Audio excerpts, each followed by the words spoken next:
नमो तस् भगवतो अरहतो सम्मा सम्बुद्धस्स। नमो तस् भगवतो अरहतो सम्मा सम्बुद्धस्स। नमो तस् भगवतो अरहतो सम्मा सम्बुद्धस्स। बुद्धं धम्मं संघं नमस्सामि। अच्छा,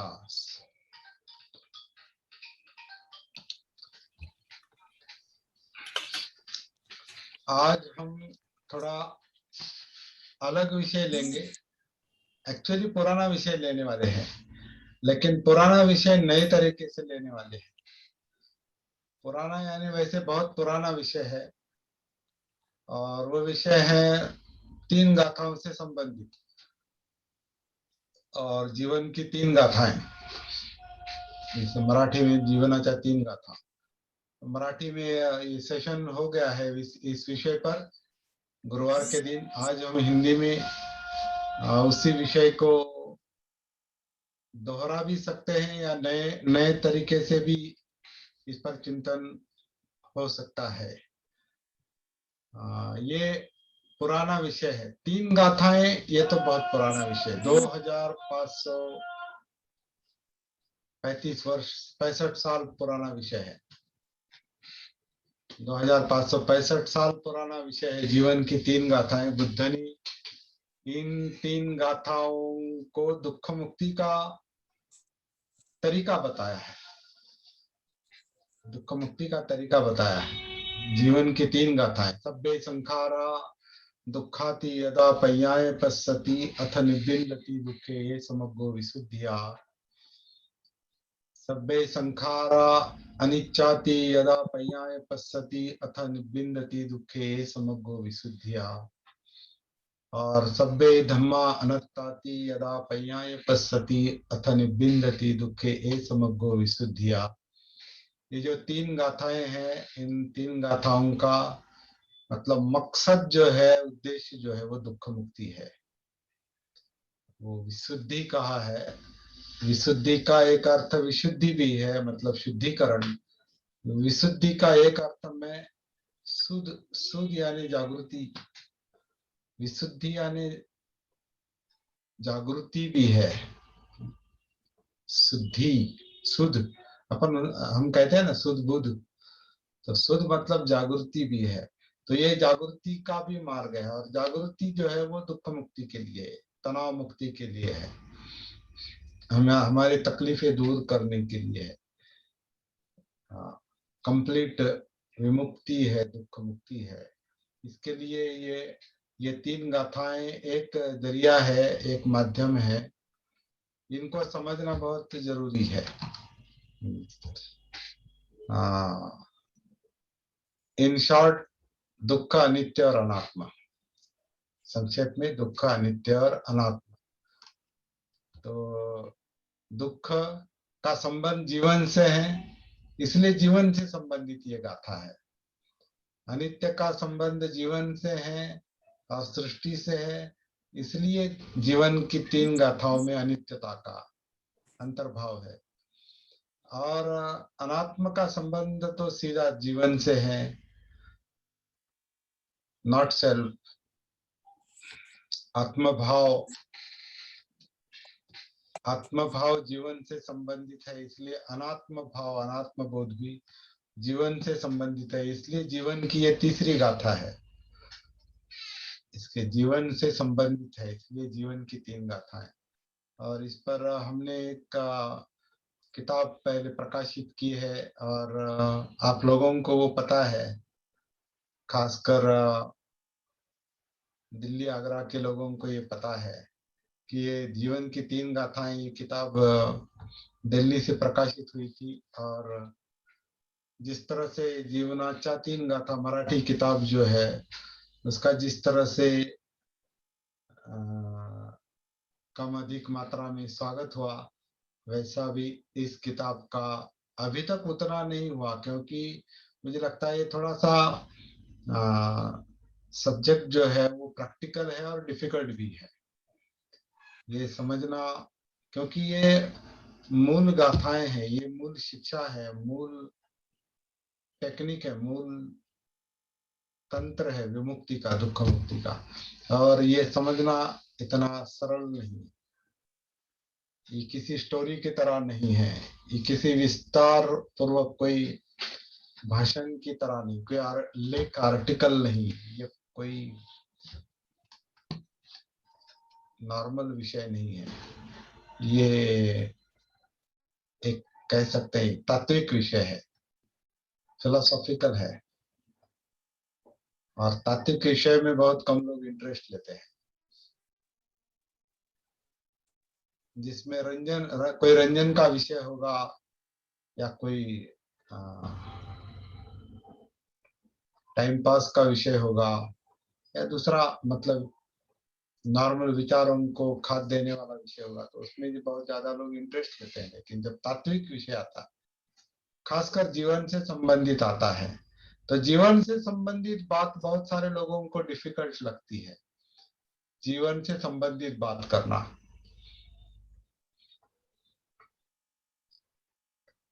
मतलब अपने आप से संबंधित बात करना बहुत डिफिकल्ट बात है। सब्जेक्टिव बात करना बहुत डिफिकल्ट है। ऑब्जेक्टिव बात करना आसान है। ऑब्जेक्टिव मतलब संसार के बारे में, दुनिया के बारे में, जो दिखाई देता है उसके बारे में बहुत कुछ बोला जा सकता है, कहा जा सकता है। जो सुनाई देता है उसके बारे में बहुत कुछ कहा जा सकता है, बोला जा सकता है। जो हम सूंघते हैं और खाने में चखते हैं, इसके बारे में बहुत कुछ भी बोला जा सकता है ना। आपके साथ हमारे सामने सामने अगर कोई खाने की थाली रखी है ना, पंच पकवान है उसमें, खाने की थाली रखी, और उसमें 15-16 पदार्थ है समझो खाने के, तो उसके बारे में बहुत कुछ बोला जा सकता है। घंटे 2 घंटे तक बोला जा सकता है, ये क्या है, ये क्या है, ये क्या है, ये क्या है, ये क्या है, इसकी टेस्ट कैसी है, ये अच्छा है, ये नहीं है, इससे ये बना है, उससे वो बना। तो जो दिखाई देता है, चखा जाता है, सूंघा जाता है, चखा इंद्रियों के विषय के बारे में बहुत कुछ बात कर सकते हैं। लेकिन इंद्रिय मतलब क्या, ऐसा विषय अगर आता है, इंद्रिय मतलब क्या, और कोई पदार्थ अच्छा लगता है, नहीं अच्छा लगता है, मतलब क्या,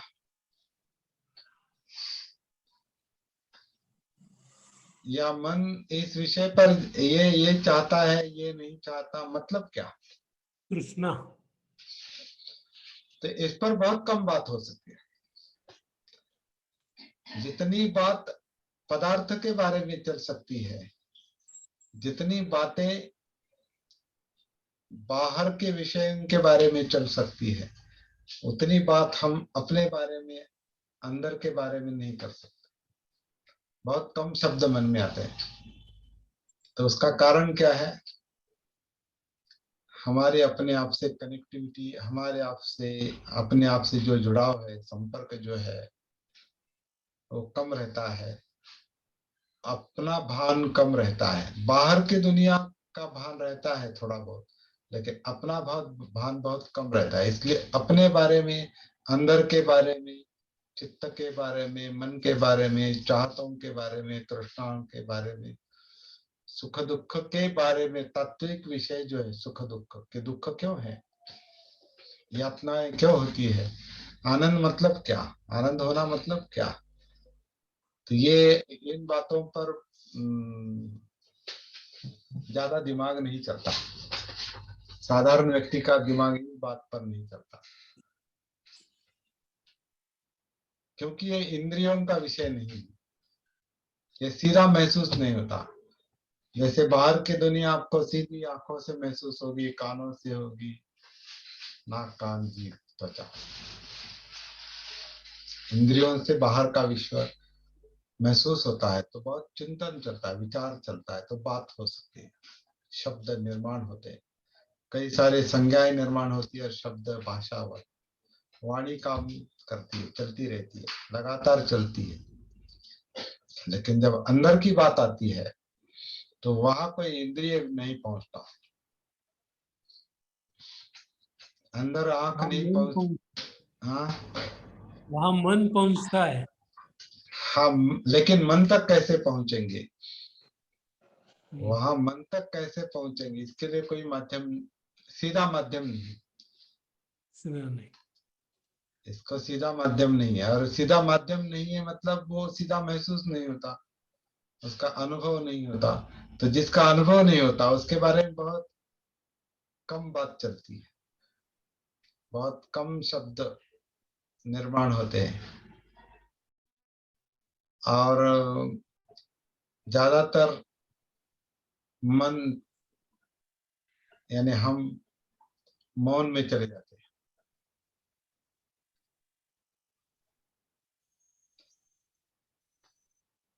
वहां बात करना बहुत कठिन होता है, लेकिन वही सती है,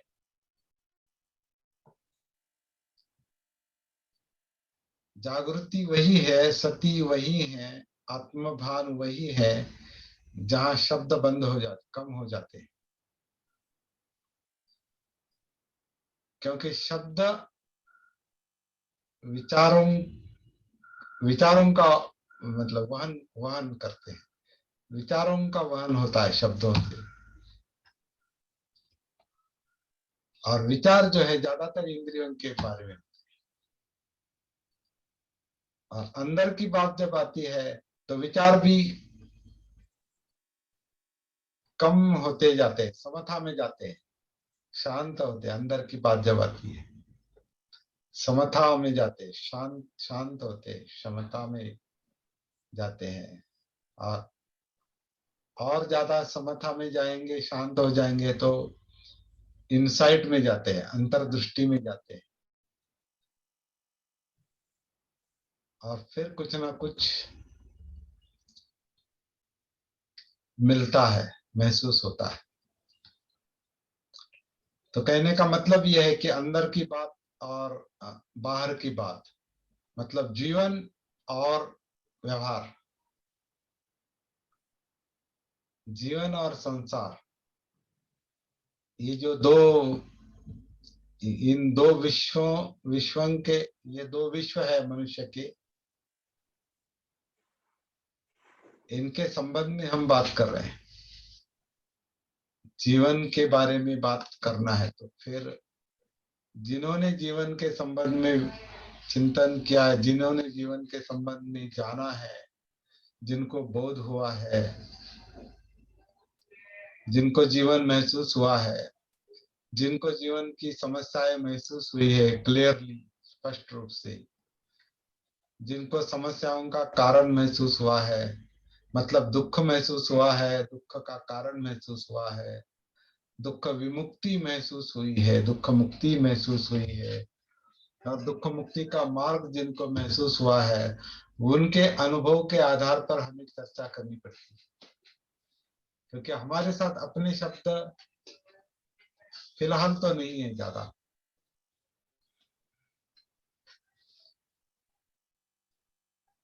बाहर की दुनिया के लिए कोई ज्यादा शब्दों की किसी गुरु की आवश्यकता नहीं। मैं अभी आपके सामने जो जो वस्तुएं फैली हुई है उसके बारे में आप फटाफट बात कर सकते हैं, लेकिन अंदर की बात जब चलेगी तो किसी अनुभवी व्यक्ति का आधार लेना पड़ता है, या आपको स्वयं अंदर उतरना पड़ता है।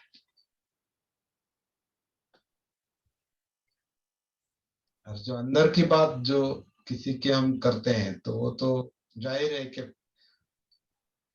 बुद्ध के अलावा तो किसी ने वो बात नहीं कही है अभी तक। और फिर बुद्ध की आप दूसरे लोगों ने कॉपी की है उसको, अलग अलग तरीके से इस्तेमाल किया है वो अलग बात है, लेकिन जीवन के बारे में जितना बुद्ध ने जाना है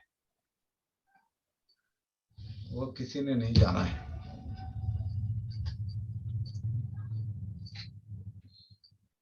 क्योंकि बुद्ध यानी बोध है, और बोध यानी जीवन का बोध है, जीवन को समझना है। और जब जीवन समझ में आने लगता है तो वो भाषा ही अलग होती है, धम्म जिसे धम्म कहते हैं, वो भाषा ही अलग होती है। उन उसमें से हमने आज हम जो ये 3 गाथाओं का विषय है, उस खजाने से हमने ये 3 गाथाओं का विषय लिया है, या हम जो सती साधना का विषय कई दिनों से हमारा चल रहा है वो उसी बुद्ध के खजाने से ही है, धम्म से ही है। इसमें कोई अपने शब्द बहुत थोड़े हैं। जितना अनुभव की बात है उतने ही हमारे शब्द है, बाकी सब सेकंड हैंड शब्द है।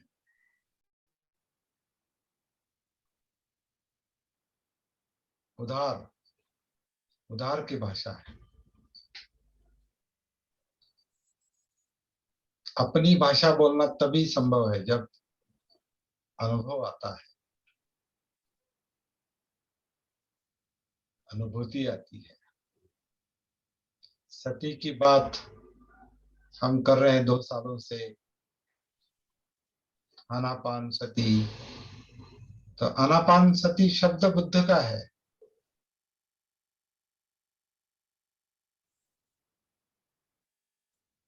हमारा अपना अनुभव कितना है उसके बारे में वो अलग बात है।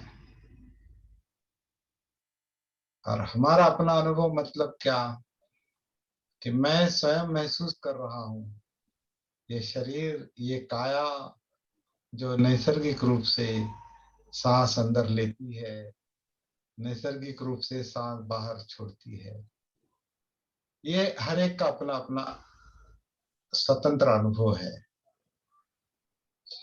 शब्द बुद्ध के हैं, अनुभव अपने हैं।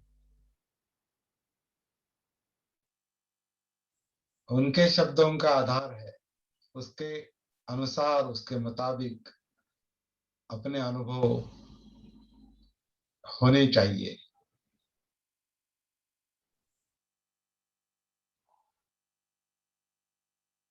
शब्द बुद्ध के हैं आनापान सती, लेकिन अनुभव अपने होने चाहिए।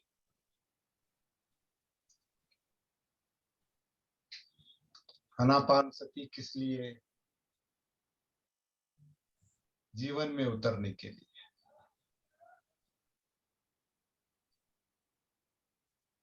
लेकिन अनुभव के आधार से जीवन में, मतलब इस काया में, वेदना में, चित्त में, मनोधम्म में उतरना है, ये जो बुद्ध ने संकेत दिया है, बुद्ध ने जो एक पॉइंट आउट किया है कि जीवन में अगर उतरना है, जीवन को समझना है, जिंदगी को समझना है, इस जिंदा काया को समझना है, जिंदा वेदनाओं को समझना है, जिंदा चित्त को समझना है, जिंदा मनोधर्म को समझना है, तो सती से इसमें उतरना पड़ेगा। ऐसा उन्होंने संकेत दिया, बुद्ध ने, तथागत ने ये संकेत दिया है। लेकिन उस संकेत के अनुसार हम अपने आप में उतर रहे हैं क्या, ये अलग बात है, ये अलग अनुभव है। बुद्ध ने बताया सती, आनापान सती, सती पट्ठान, और अगले चरण बुद्ध ने बताए हैं, लेकिन हम वो अनुभव ले रहे हैं क्या, वो अलग बात है।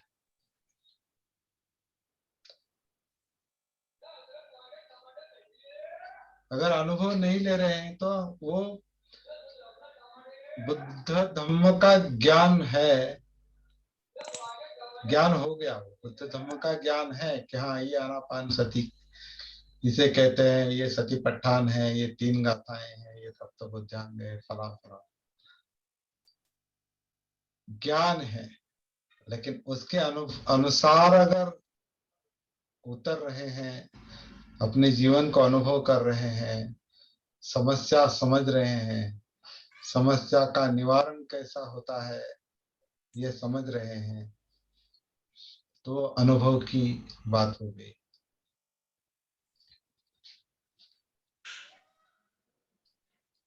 उसी तरह ये जीवन की गाथाएं हम चर्चा का विषय अभी शुरुआत करते हैं इस विषय को आज से।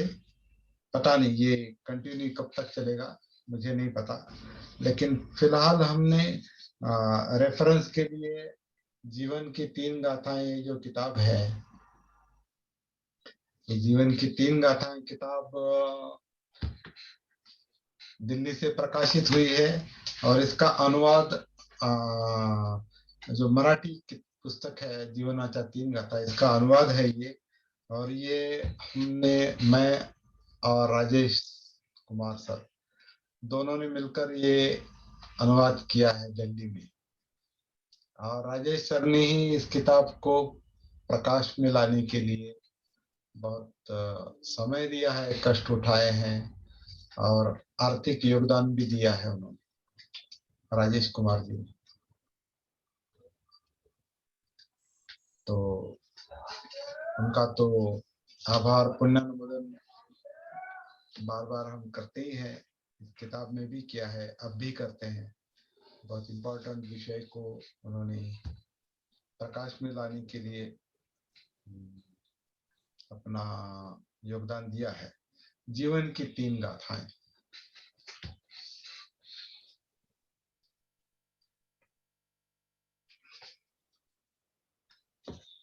एक बात मैं आपको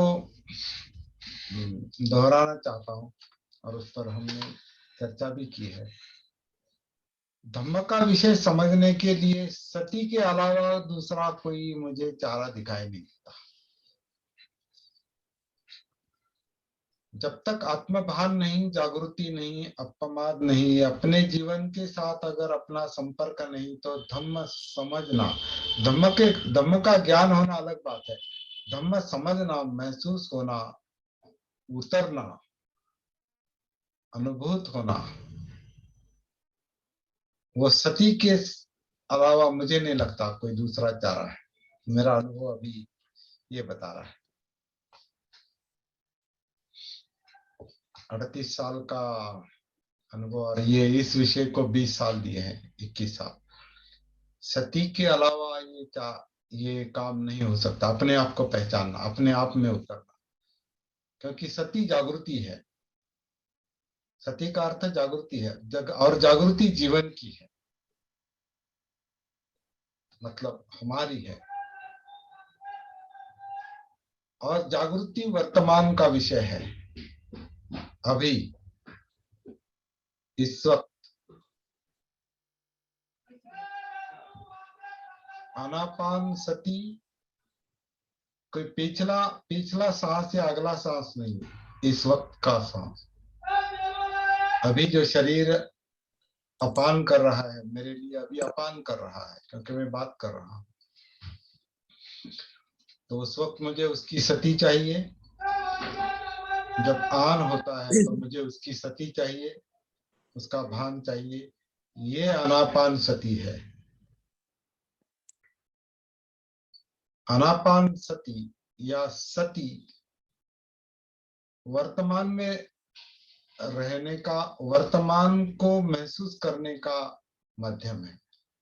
वर्तमान, अभी, इस वक्त का, इस वक्त का सांस, इस वक्त की काया, इस वक्त का काया का ये बैठना, मैं बैठा हूँ, कुर्सी पर बैठा हूँ, कैसे बैठा हूँ, ये काया कुर्सी पर बैठी है, जो कुछ हलचल चल रही है बाहर की और अंदर की,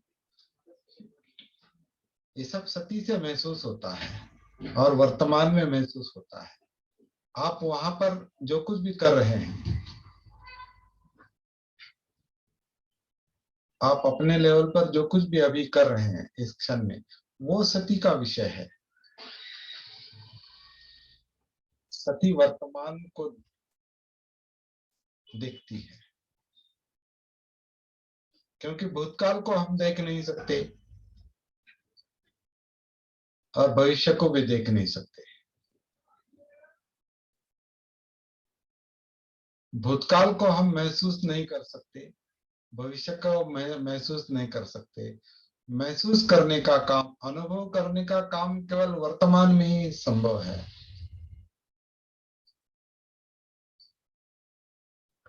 जिसे हम भूतकाल कहते हैं वो भी वर्तमान का ही अनुभव है।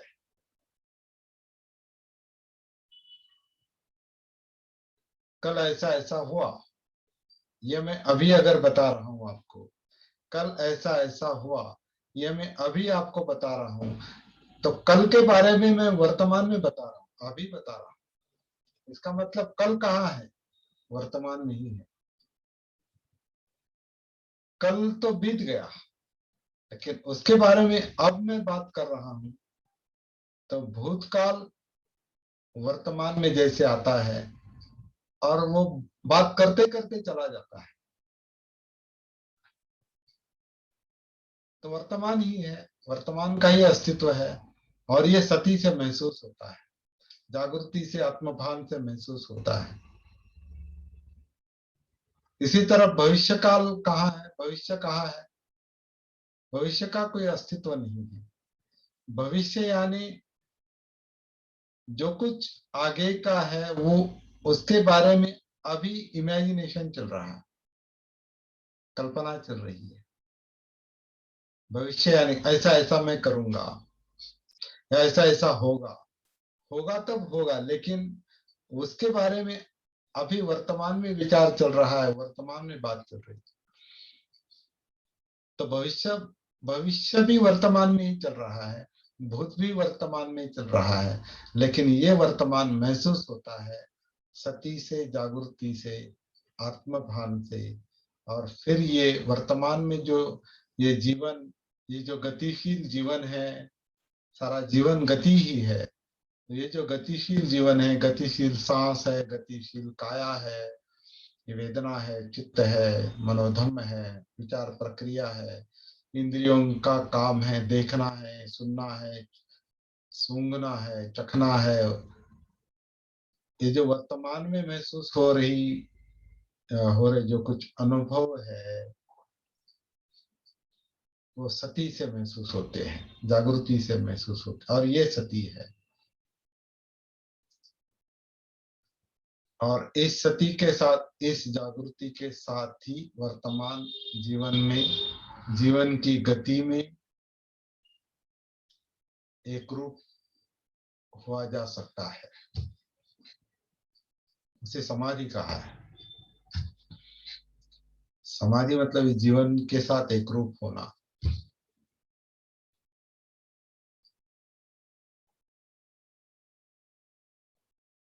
और वो वर्तमान का भान है, वर्तमान, इसलिए समाधि के पहले सती आती है। अष्टांग मार्ग में सम्यक समाधि के पहले सम्मा सती आती है। और सती यानी एक्चुअली सती पठान है। सती, सती का निरंतर बहना है, सती का जीवन के साथ एक रूप होना है, जागृति का अपने आप से एक रूप होना है। और अपने आप से एक रूप होने के लिए बुद्ध ने ये आनापान का जो माध्यम है, ये पहला एंट्री पॉइंट है। ये स्रोत में उतर, प्रवाह में उतरने के लिए ये एंट्री गेट है, एक तरह का गेट, द्वार है। आनापान द्वार है, लेकिन ये द्वार अंदर से खुलता है। ये अभी हम अलग तरीके से देखें, ये बाहर से, सांस बाहर से अंदर नहीं आता, सांस अंदर से लिया जाता है, सांस अंदर से लिया जाता है। ये काया अंदर से सांस लेती है, इसलिए पेट का पेट की हलचल चलती है, डायफ्राम की हलचल चलती है, श्वास पटल की हलचल हलचल चलती है, छाती, पीठ, ये जो धड़ का हिस्सा है ये काया का ये धड़ या पूरी काया,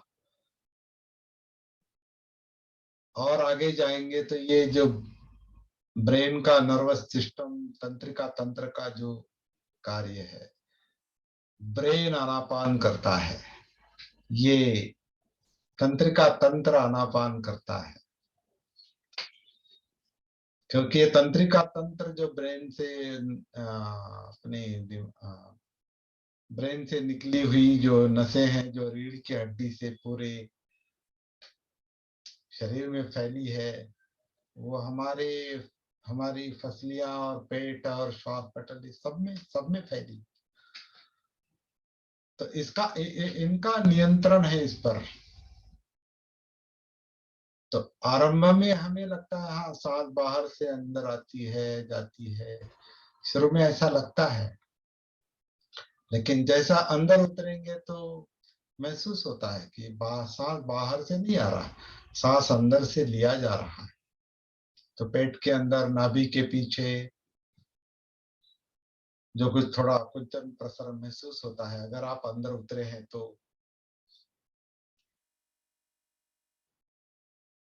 उस आकुंचन प्रसरण के कारण जो पेट का आकुंचन प्रसरण होता है, छाती का आकुंचन प्रसरण होता है,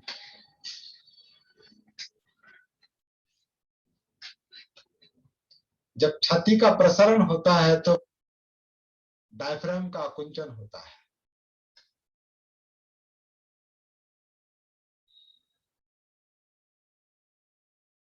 और छाती का आकुंचन होता है तो डायफ्राम का प्रसरण होता है, और छाती का प्रसरण होता है मतलब नॉर्मल होती है तो डायफ्राम का आकुंचन होता है। मतलब डायफ्राम का प्रसरण और छाती का आकुंचन, छाती का प्रसरण और इसका आकुंचन। क्या लगता है कैसे? कभी कभी समझाना बहुत डिफिकल्ट है, लेकिन महसूस करने की बात है।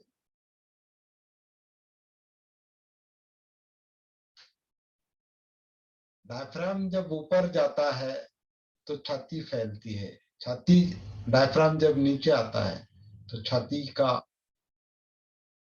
प्रसरण नॉर्मल होती है, छाती नॉर्मल लेवल पर आती है, मतलब फेफड़े, हमारे फुफ्फुस, फेफड़े और छाती।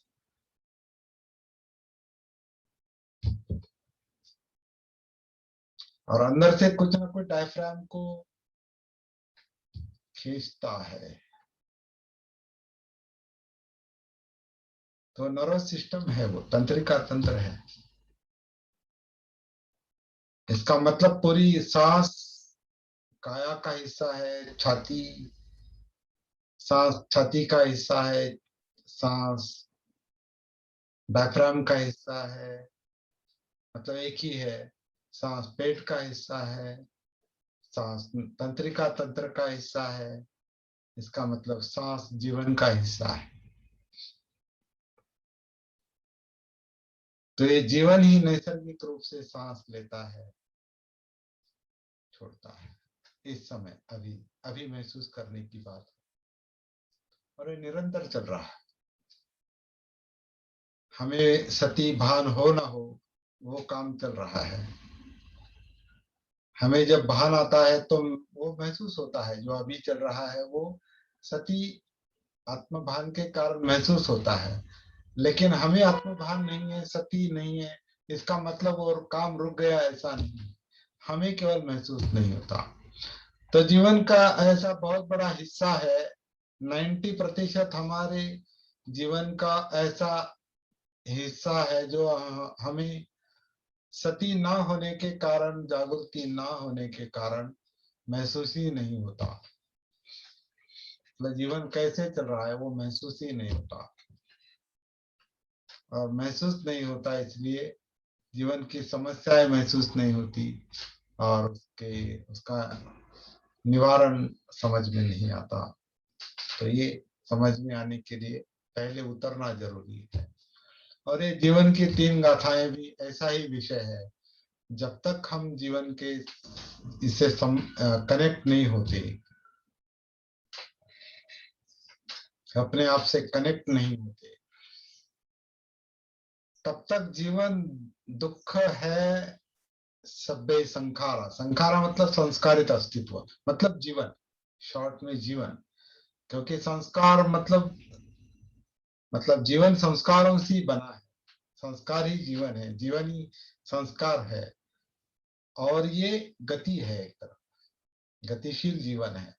इसलिए सब्बे संखारा दुखाती, मतलब ये जो जीवन है उसका मूल अनुभव जो है, मूलभूत बेसिक बेस में जो अनुभव है वो दुख ही है, यातना है। तभी तो भागदौड़ चलती है ना। जीवन की भागदौड़ किस लिए चलती है?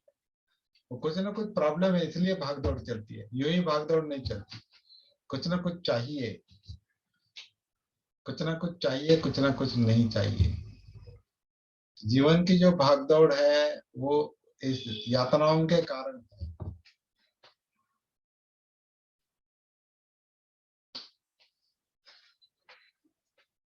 लेकिन जीवन से संपर्क है तो यातना दुख महसूस होता है। दुख तो है, यातनाएं तो है, डिप्रेशन है, कुछ ना कुछ प्रॉब्लम है, साइकोफिजिकल मनोकायिक शरीर और मन के प्रॉब्लम है, चित्त के प्रॉब्लम है, विचारों में तनाव है, इमोशंस में तनाव है, काया में तनाव है, वेदनाएं हैं मतलब तनाव है, सुख की भी वेदनाएं हैं, दुख की भी वेदनाएं हैं। कुछ ना कुछ है, काया में है। लेकिन कैसे कैसे जानेंगे कि है? सती के कारण, जागृति के कारण।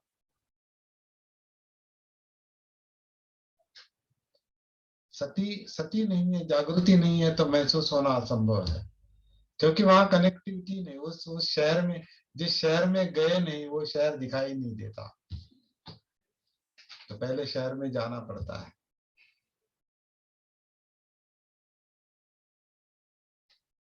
शहर के बारे में जानकारी अलग बात है, शहर में जाकर देखना अलग बात है। धम्म की जानकारी, धम्म का ज्ञान अलग बात है। धम्म को जानना, देखना, पස්සना। सती, सती से पස්සना देखना है। देखना अलग बात है, जानना ज्ञान अलग बात है, देखना अलग बात है। उसी तरह की जीवन की 3 गाथाएं, ये जो अभी हम थोड़ा आज थोड़ा ही देखेंगे। आज इसका आप लोगों के पास किताब नहीं होगी शायद नजदीक।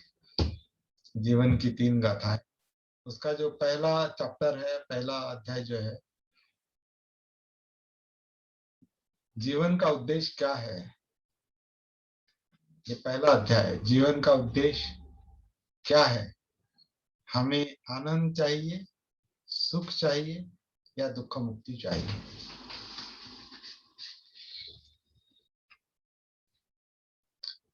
तो अधिकतर लोगों की यह समझ होती है कि अपना जीवन केवल आनंद और सुख की प्राप्ति तथा उनका उपभोग लेने के लिए है।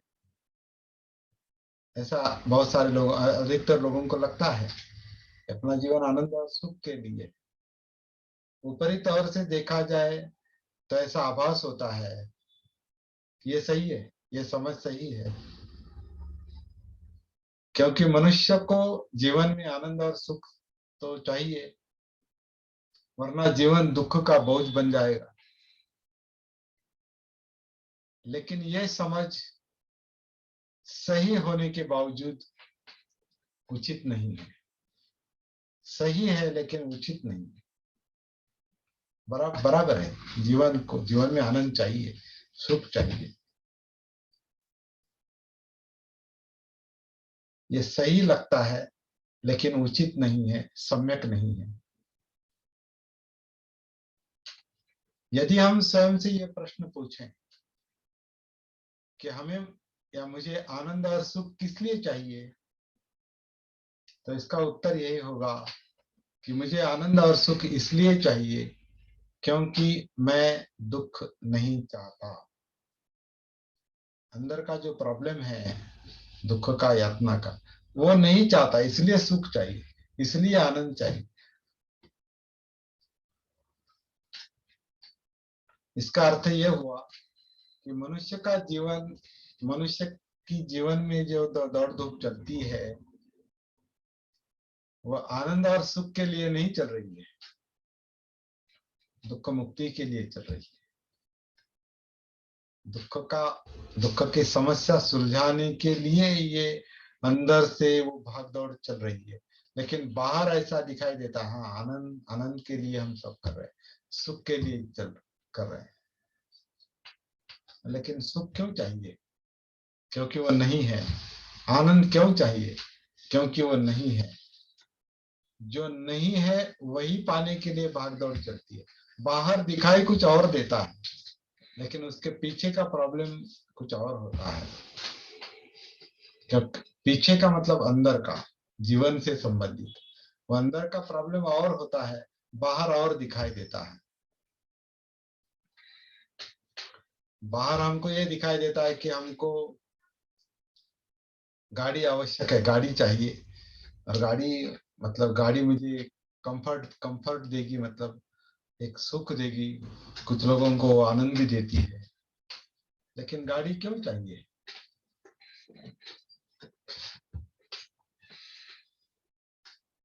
चलने से तकलीफ है, ज्यादा अपने आप को बहुत कष्ट देकर चलना, दूर तक जाना या भागना, ये कष्टदायक है। इसलिए गाड़ी में सुख मिलता है, क्योंकि वो गाड़ी आपके कष्ट कम करती है, वो आपको लेके जाती है, वो आपका समय बचाती है, वो आपका एक्सर्शन बचाती है, कष्ट बचाती है, दुख बचाती है। दुख का एहसास नहीं होता उससे, दुख का महसूस नहीं होता। इसलिए उस गाड़ी से मिलने वाले सुख के लिए मन लालायित रहता है, लेकिन उसका कारण अंदर है। वो अगर नहीं होगा तो अंदर का ये दुख ज्यादा तकलीफ देगा, कष्ट ज्यादा तकलीफ देंगे। इसलिए गाड़ी चाहिए, घर चाहिए, कपड़े चाहिए, इन सबके लिए धन चाहिए, दवाइयाँ चाहिए। दवाइयाँ क्यों चाहिए? क्योंकि बीमारी प्रॉब्लम है। दवाई खाने के लिए दवाई नहीं खाते हम, कुछ ना कुछ वजह है, और वो वजह बीमारी है। बीमारी के लिए दवाइयाँ और उपचार है। लेकिन उस समस्या पर हमारा ध्यान जाता है क्या?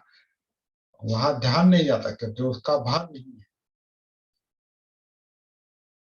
वहां ध्यान नहीं जाता उसका, क्योंकि उसका भान नहीं है, उसकी सती नहीं है। तो समस्या सुलझाने के लिए समस्या की ओर मुड़ना पड़ता है। मनुष्य के जीवन में यदि दुख ही नहीं होगा, यातनाएं नहीं होगी, तो उसे आनंद और सुख की क्या आवश्यकता है?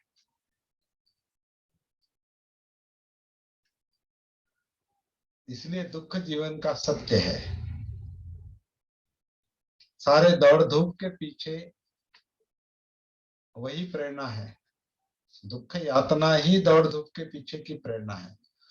आनंद और सुख के लिए नहीं दौड़ धूप चल रही, इससे बचने के लिए वो कर रहे।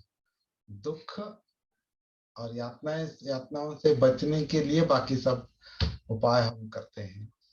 लेकिन जिसके लिए सारी दौड़ धूप चलती है, वह दुख मुक्ति केवल आनंद और सुख के साधन इकट्ठा करने से या उनका केवल उपभोग लेने से नहीं मिलती। उपभोग से दुख मुक्ति नहीं मिलती, भले हम उसमें जीवन भर रमे रहे। इससे इससे दुख को जरा सा भुलाया जा सकता है। सुख और आनंद में रममाण होने से दुख को जरा सा भुलाया जा सकता है,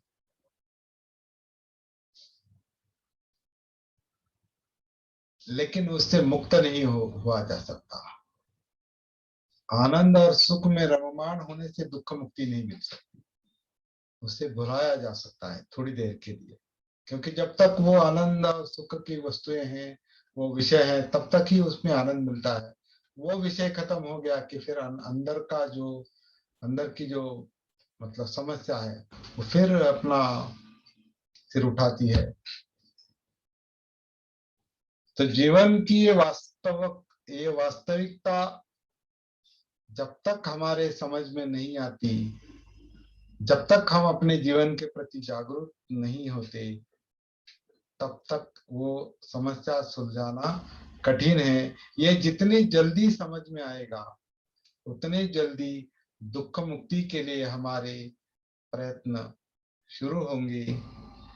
और यही तथागत बुद्ध की शिक्षा है, ये चार आर्य सत्यों की शिक्षा है कि दुख है, ये समझ लो, जान लो। वो अगर महसूस होता है तो हाँ, तो अगला काम अपने आप आता है कि क्या वजह है इसकी, क्या कारण है, दुख का कारण क्या है। तो दुख दिखाई देता है तो फिर कारण भी दिखाई देगा, महसूस होगा। फिर उससे निवारण कैसे करेंगे वो भी दिखाई देगा, वो भी महसूस होगा। और वो काम कैसे करना है, दुख मुक्ति विमुक्ति कैसे प्राप्त करनी है, ये भी समझ में आता है। इतना बड़ा काम ये जागृति सती करती है। नॉर्मल लाइफ में हमारा जो जीवन है वो तो चलता ही रहेगा। नॉर्मल जीवन को, बाहरी जीवन को हम रोक नहीं सकते, लेकिन अंदर के जीवन को समझना भी जरूरी है। सब्जेक्टिव लाइफ, अपना व्यक्तिगत जीवन जो है, उसे ज्यादा समझना जरूरी है, अधिक समझना जरूरी है। जितना हम बाहर की दुनिया को समझने की कोशिश करते हैं, उतना अपने आप को, अपने अंदर के अस्तित्व को, व्यक्तिगत अस्तित्व को, वैसे वो भी व्यक्तिगत नहीं है, वो नैसर्गिक ही है, लेकिन वो नैसर्गिक अस्तित्व को, व्यक्तिगत नैसर्गिक अस्तित्व को समझने के लिए हम उतना समय नहीं देते, क्योंकि वो थोड़ा कठिन काम है, लेकिन वो संभव है। सती से, जागृति से संभव है। यही हमारे ये पूरे पूरे जितने भी सेशन हुए हैं 2 साल में, उसका ये निचोड़ है। और उससे संबंधित ये जीवन की 3 गाथाओं पर थोड़ी चर्चा करनी चाहिए, ऐसा मुझे लगा। इसलिए इस चैप्टर को आज हमने ओपन किया है, इस किताब को ओपन किया, मतलब इस चैप्टर को ओपन किया है कि जीवन की 3 गाथाएं। तो सभ्य संखारा दुखादि यदा पय्याय पश्यति, जो प्रज्ञा से देखता है, जागृति से देखता है, क्योंकि जागृति से ही प्रज्ञा संभव है। जो जागृति से देखता है, प्रज्ञा से देखता है, वही दुख से मुक्त होता है। दुख देखता है तो दुख से मुक्त होता है, दुख को नहीं देखता है तो दुख वैसा ही रहता है। इतनी सिंपल बात बताई है बुद्ध ने। दुख को देखो और मुक्ति पाओ, दुख को टालो, वो बढ़ता जाएगा। जैसे बीमारी को टालो, वो क्रॉनिक बनेगी, वो ज्यादा असाध्य बनेगी। बीमारी को देखो, बीमारी को, उस पर उपचार करो। खुद उपचार नहीं होता तो डॉक्टर को दिखाओ, लेकिन उपचार करो, उसके साथ भिड़ जाओ। बीमारी के साथ भिड़ना पड़ता है, तो फिर बीमारी का कारण पता चलता है, फिर उपचार होता है, फिर बीमारी से, रोग से मुक्ति मिलती है। वही दुख के लिए लागू है। दुख देखो, दुख का कारण देखो, दुख का निवारण कैसे होता है समझो, और उसका मार्ग समझो, उपाय समझो। इतनी सरल बात बुद्ध ने बताई। तो मेरे ख्याल से आज के लिए इतना काफी है। आप अपना माइक ओपन कर सकते हैं और कुछ, ये आपको सही लगता है कि बुद्ध ने जो बताया है और हमने जो जीवन की 3 गाथाओं में कहा है, ये सही लगता है या कैसे? थोड़ा बात कर सकते हैं, चर्चा कर सकते हैं।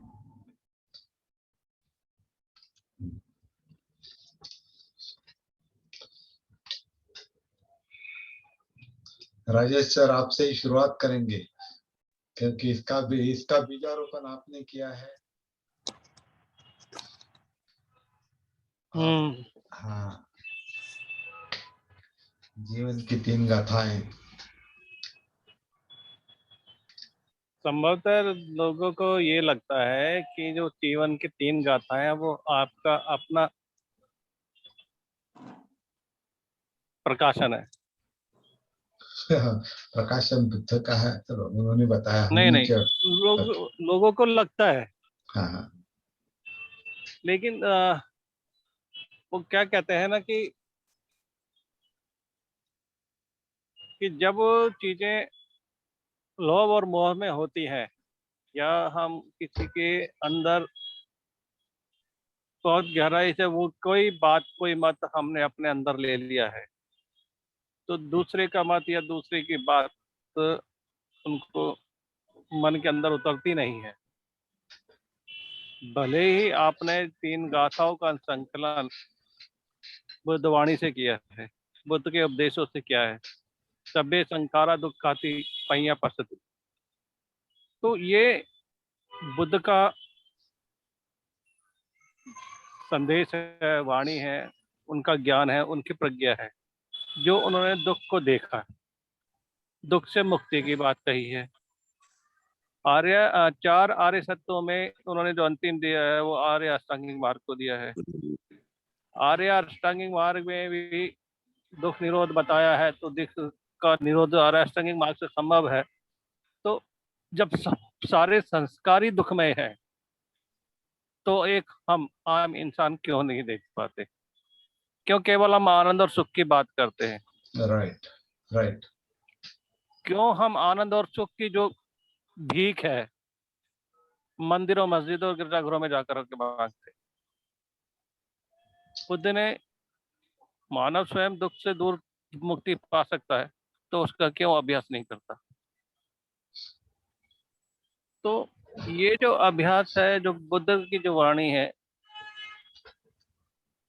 मानव को, बुद्ध को किसी ने देखा होगा, भले ही वो उन्होंने 2500 साल पहले अपनी वाणी से जो संदेश दिया, बुद्ध प्राप्त किया सिद्धार्थ से होकर के, लेकिन वो एक मानव थे, किसी ने तो देखा था।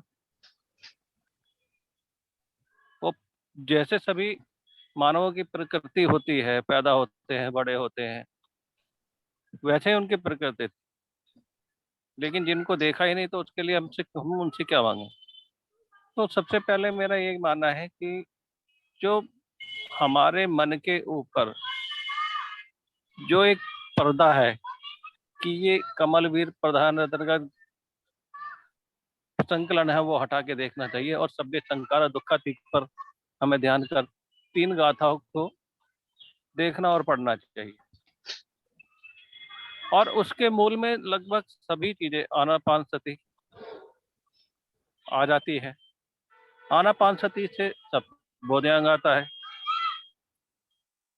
मैत्री विकास भी उसमें आता है, समाधि भी उसमें आती है, और दुख का अंत भी आता है। तो बुद्ध सही कहते हैं कि जिस व्यक्ति ने प्रज्ञा से दुखों को देखा, वो दुख मुक्ति से हो जाएगा। और ये किसी भी अन्य व्यक्ति ने इस तरह का संदेश नहीं दिया जो बुद्ध ने दिया है। जीवन का मूल देखा उन्होंने कि हमारे जीवन के अंदर केवल दुख और दुख ही है। केवल सुख इतना है जैसे जेठ की गर्मी के अंदर पसीना पसीना शरीर होता है, और उसमें एक हवा का झोंका लग के जो ठंडक मिलती है, केवल उतना सुख है, उससे ज्यादा नहीं, बाकी सब दुख है। और वो भी केवल इसलिए है कि व्यक्ति को लगे कि हाँ, कि दुख के बाद में थोड़ा सा सुख मिलता है।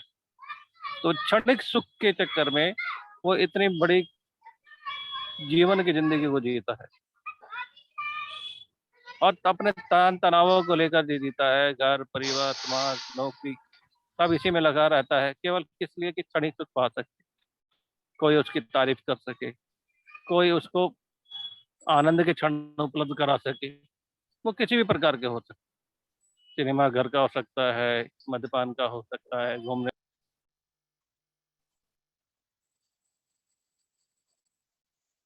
तो ये सब चीजें बहुत मायने रखती है। और बुद्ध की जो वाणी है कि सभ्य संस्कार सुख दुख की, ये हर संस्कार हमारे हर सांस लेने के साथ उठते और बैठते हमारे अंदर जो संस्कार पैदा हो रहे हैं, मर रहे हैं और मरते हुए फिर ऊपर आ रहे हैं, तो उनको देखने मात्र से ही काफी फर्क पड़ता है।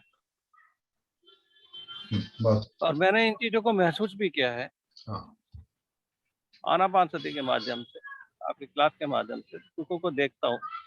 दुख क्या, विचार ही हमारे दुख है ना। बुद्ध ने यह भी कहा है कि जो हमारे विचार अपने विचार है वो कैसे हैं, वही हमें दुख देते हैं। हम जैसा सोचेंगे वैसा हम बनेंगे, जैसा खाएंगे वैसा हम बनेंगे। तो ये प्रकृति अलग अलग है, वैसे ही मन का जो खुराक विचार है, और विचार जैसे होंगे वैसे ही आपके अंदर भाव है और व्यवहार आपके सामने दिखाई देगा, लोगों को दिखेगा। वैसे ही जैसा हम खाना खाएंगे वैसे ही हमारा शरीर बनेगा। अच्छा खाएंगे तो अच्छा शरीर बनेगा, कम खाएंगे तो उसके हिसाब से बनेगा, कमजोर रहेगा, ताकतवर रहेगा और बीच का रहेगा। तो ये चीजें मतभेद की जो बातें हैं, जो मन के ऊपर जो संकलन है लोगों के कि कमलवीर जी की कहानी है, ऐसा नहीं। 3 गाथाएं बुद्ध की वाणी से निकली हैं, ऐसा लोगों को सोच समझना और सीखना चाहिए, मेरा ऐसा मानना है। और ऐसा मैं सोचता हूँ, मैंने भी प्रयास किया है, मुझे फायदा हुआ है और मैं प्रयास करता रहता हूँ इस बारे में, रेगुलर प्रयास करता हूँ। मुझे जब मैंने इसका आपके साथ में इसका अनुवाद किया था तो मुझे अच्छे से याद है कि तब मैं इतना नहीं समझ पाया था, केवल भाषा देखा और क्या देखा उसका अर्थ समझने में थोड़ा सा उस वक्त मैं भी ऐसा ही था, ये 3 गाथाएं ऐसा क्या है। लेकिन जब से मैं आपसे 2 साल से रेगुलर जुड़ा हुआ हूँ, इतने लंबे समय से, तो अब समझ में आता है कि 3 गाथाएं वाकई में आपका अपना नहीं है, केवल मानवीय जीवन की एक जो दुख है उसके बारे में व्यक्त किया गया है, और बुद्ध के संदेश के माध्यम से उसको कैसे दूर किया जाए वो संकलन है आपका, जो आपने एक समाज को दिया है, एक व्यक्ति को दिया है, जिससे वो दुख मुक्ति को प्राप्त कर सके, और वो भी सरल शब्दों में देने का प्रयास किया है, जिसका मैं बहुत बहुत आभारी हूँ। धन्यवाद। धन्यवाद। बहुत अच्छी बात कही और अनुभव की बात कही आपने। आप और भारती जी सबसे पुराने मित्र है मेरे, जो इस जीवन की 3 गाथाओं से सीधे जुड़े हुए हैं। आपने बहुत अच्छा काम किया है इसके ऊपर, और इस विषय को समझने की भी आपने बहुत अच्छी दिल से कोशिश की है, केवल पढ़ा नहीं, उसको प्रैक्टिकली करने की और समझने की आपने कोशिश की है। और कुछ लोग हैं गिने चुने, लेकिन आप 2 ही, एक दिल्ली और दिल्ली के राजेश कुमार और आगरा के भारती जी, PS भारती जी। मैं ये बात जो लोग यहाँ पर उपस्थित है उनको, और जो बाद में ये वीडियो सुनेंगे उनके लिए मैं कह रहा हूँ कि इन 2 ये इस विषय को नॉर्थ में, मतलब सती के विषय को, जागृति के विषय को, और जीवन की 3 गाथाएं, इस विषय को नॉर्थ में फैलाने के लिए ये 2 मित्र मेरे लिए पिलर की तरह काम किया। उन्होंने मुझे बहुत बहुत सपोर्ट किया उन्होंने वहां पर। भारती जी ने वहाँ आगरा में प्रयास किए और राजेश सर ने बहुत बड़े प्रयास दिल्ली में किए, जितना उनको संभव हुआ उतना, क्योंकि वो अपना ऑफिस भी संभालते हैं और जिम्मेदार अफसर है वो। वहां से वो समय निकाल कर उन्होंने इस किताब को ट्रांसलेट करने में और प्रकाशित करने में बहुत अच्छा ही दिया है, योगदान दिया है। ये नए लोगों के लिए मैं बता रहा हूँ फिर से। हमारा कुल जो प्रयास चल रहा है वो हमारे जीवन के तनाव कम करने के लिए। दुख मुक्ति मतलब क्या है? जीवन की जो बेसिक मूलभूत समस्या है उसको कम करना, ये हमारा मुख्य काम और कर्तव्य है, क्योंकि दूसरा कोई नहीं कर सकता हमारे लिए, दूसरा कोई कुछ नहीं कर सकता। हमारे तनाव है, हमारे दुख है, हमारा दर्द है, उसको दूसरा कौन दूर कर सकता है? तो हमें ही करना पड़ता है। इसलिए ये अपने आप पर काम करना और अपने आप पर, अपने आप में काम करने के लिए अपने आप में उतरना, इसलिए आनापान सती और काया वेदना चित्त मनोधम्म, ये जो सिस्टम है, ये सिस्टम है जीवन की एक तरह से। इसके आधार से जीवन चल रहा है। इसमें सब ये इन 4 सती पट्टान में पूरा जीवन है। इस तरह से इसको देखेंगे। ये कोई 4 सती पट्टान है, कोई अलग अलग ऐसे सेक्शंस क्या डिपार्टमेंट नहीं है। वो यही जीवन है। सांस, सांस जो हम कहते हैं कि हम प्राणवायु लेते हैं, ऑक्सीजन लेते हैं, प्राण लेते हैं, प्राण के लिए वायु लेते हैं, मतलब जिंदा रहने के लिए वो वायु शरीर लेता है, ये जीवन लेता है। प्राण वायु ऑक्सीजन ये जीवन लेता है। तो जीवन से संबंधित है आनापान। और ये जीवन, ये जीवन यानी ये काया, ये जिंदा काया वो सांस लेती है, वही जीवन का हिस्सा है। ये काया जिंदा है, मतलब वेदनाएं हैं, ये जीवन का हिस्सा है। इस काया में इमोशंस है, वो जीवन का हिस्सा है जिसे हम चित्त कहते हैं।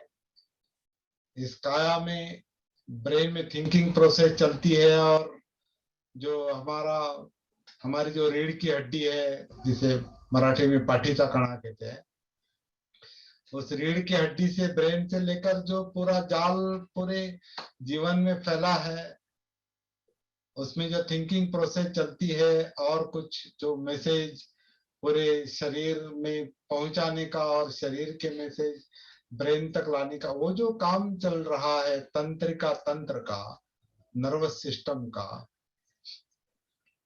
तो ये जो 4 हिस्से हैं, काया वेदना चित्त और मनोधम्म, इसी में जीवन है। तो हम जब ऐसे सती पट्टान का और आनापान की बातें हम करते हैं तो हम जीवन की बात करते हैं। ये अंदर से महसूस होना चाहिए, अंदर से। ये केवल इंफॉर्मेशन की बात नहीं है, ये जानकारी की बात नहीं है। हाँ चलो मैं आनापान सती जानता हूँ और सती पट्टान जानता हूँ और सप्तबोध्यांग और अष्टांग मार्ग जानता हूँ, नहीं। ये मेरे बारे में अगर मैं कहूँ तो मैं अपने आप को खोल देता हूँ। खोलने का काम, ऑपरेशन कैसा होता है? खोलने का काम, पहले अपने आप को खोलना पड़ता है, फिर देखना पड़ता है। अंदर से खोलेंगे नहीं, ये अंदर से खोलने की बात है। बाहर से, डॉक्टर बाहर से खोलेंगे आपके काया को, शरीर को, लेकिन हमको अंदर से खोलना पड़ता है। ये दरवाजा अंदर से खुलता है। ये आप महसूस कर रहे हैं या नहीं कर रहे, मुझे नहीं पता। अभी कई दिनों से इस पर काम हम बार बार कह रहे हैं कि ये शरीर सांस लेता है अंदर, पेट के अंदर, नाभि के पीछे, फिर डायफ्राम, और हमारे फेफड़े, रीढ़ की, ये छाती पीठ और ये जो फसलियां हैं। तो ये किसकी बात कर रहे हैं हम किसके बारे में बात कर रहे हैं? अंदर की बात कर रहे हैं। हम बाहर की बात नहीं कर रहे, हम अंदर की बात कर रहे हैं। इसलिए ये आनापान भी अंदर है, ये काया वेदना चित्त सती पट्टा अंदर है, सब अंदर है। दुख भी अंदर है, दुख का कारण भी अंदर है, निवारण भी अंदर है, सब अंदर है। तो ये अंदर की बात है। सती जागृति अंदर का काम है।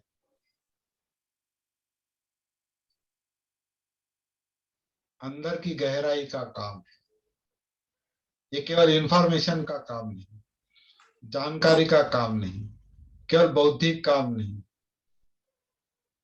इसको हम बहुत अच्छी तरह से समझ लेंगे। ये समझ लेंगे तो इससे लाभ होता है। केवल नॉलेज के तौर पर देखेंगे, ज्ञान के तौर पर देखेंगे तो इस विषय को समझना बहुत कठिन है। इसलिए ये अनुसंधान है, रिसर्च है, खोज है, और खोज के लिए विषय में घुसना पड़ता है, एंट्री करनी पड़ती है, एनालिसिस करना पड़ता है। बुद्ध ने ये अनुसंधान किया है, खोज किया, वही धम्म विचय है।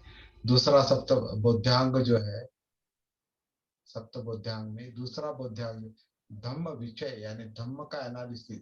तो धम्म यानी जीवन है। ये सारी जो बातें हम कर रहे हैं अंदर की, वो धम्म ही है। और अंदर की मतलब बाहर की भी, क्योंकि बाहर का और अंदर का अलग नहीं। जो बाहर है वही अंदर है। तो व्यक्तिगत जीवन और व्यावहारिक जीवन, बाहर का जीवन, ये दोनों का दुआ, मराठी में दुआ कहते हैं, हिंदी में क्या कहते हैं पता नहीं। दुआ यानी बीच का दोनों को जोड़ने वाला, उसे क्या कहते हैं हिंदी में? दोनों को जोड़ने वाला ये जीवन है हमारा, व्यक्तिगत और व्यावहारिक, अंदर का और बाहर का। इसको जोड़ने वाला हमारा ये जीवन है, ये दुआ है, ये माध्यम है। इसको समझना पड़ेगा।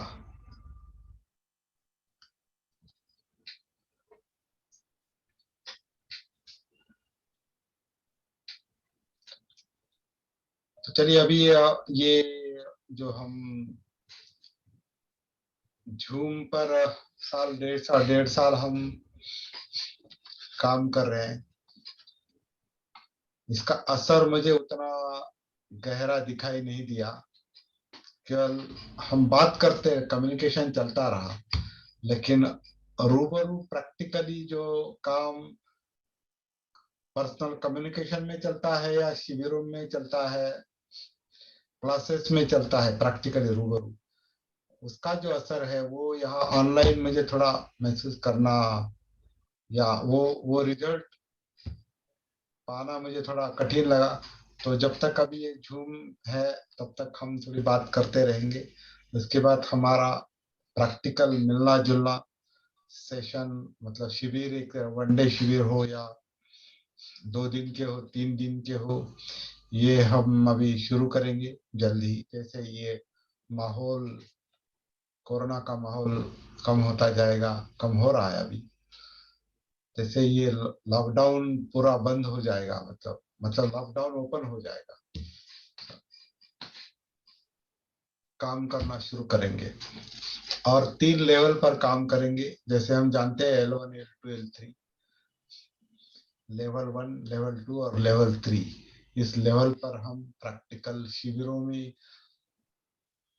वहां सम्मिलित होने वाले लोगों को सांस के आधार से अपने आप से कनेक्ट होना, काया से कनेक्ट होना संभव होना चाहिए।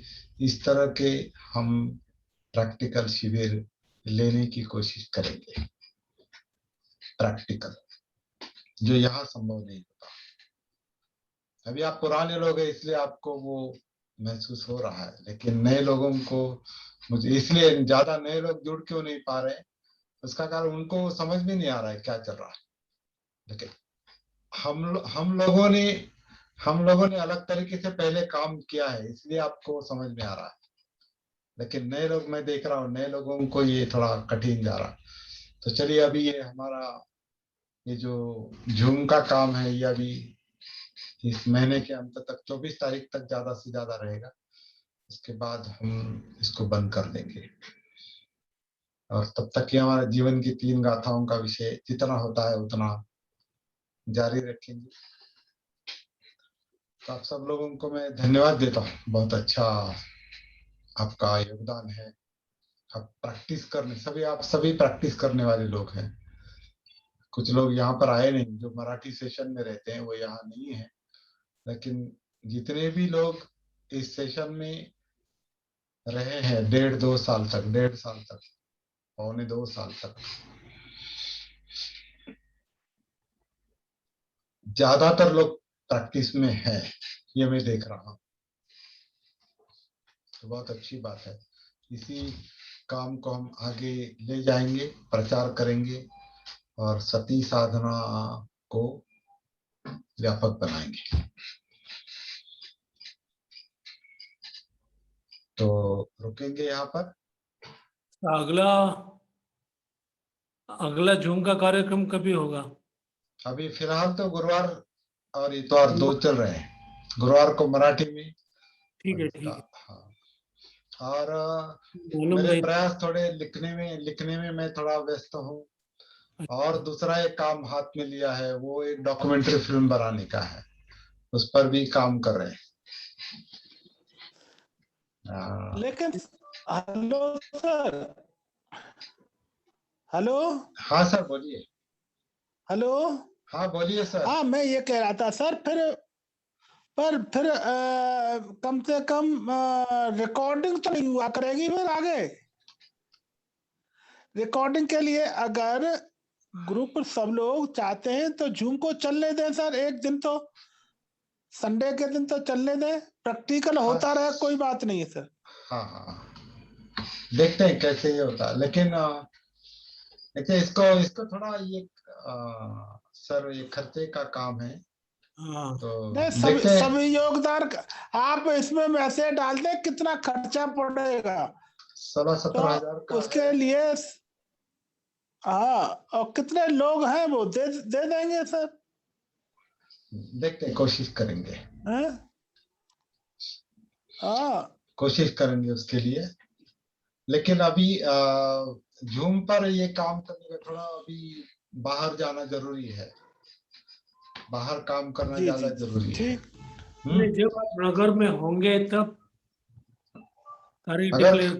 अगर कुछ लोग इकट्ठा होना चाहते हैं तो वो कर सकते हैं, और इकट्ठे होते हैं पैसे तो कुछ मुझे कोई एतराज नहीं है। लेकिन बात ऐसी है कि अगर हम 1 साल का वो कंट्रीब्यूशन देंगे और हफ्ते में केवल 1 2 दिन ही वो लिंक अगर हम इस्तेमाल करते हैं, यूज करते हैं, तो इतना खर्चा करने की क्या आवश्यकता है, ऐसा भी मुझे लगता है। जी जी जी, तो सहभाग ठीक होना है सर, पड़ता है जैसा लोगों को। उचित समझ। अगर आप चाहती हैं तो फिर मैं आप पर वो सौंप देता हूँ बता, आप उस पर विचार करें, मुझे बताएं, और फिर देखेंगे आगे क्या होता है। बहुत बहुत पुनर्बोधन तो सर। सबको बहुत बहुत धन्यवाद। आपका बहुत जय अच्छा भीम, कंट्रीब्यूशन, जय सिंसियर जय कंट्रीब्यूशन रहा। जय बहुत अच्छे अनुभव बताते हैं आप लोग, अच्छा लगा। जय भीम, नमो बुद्धाय। जय भीम। जय भीम, जय नमो बुद्धाय।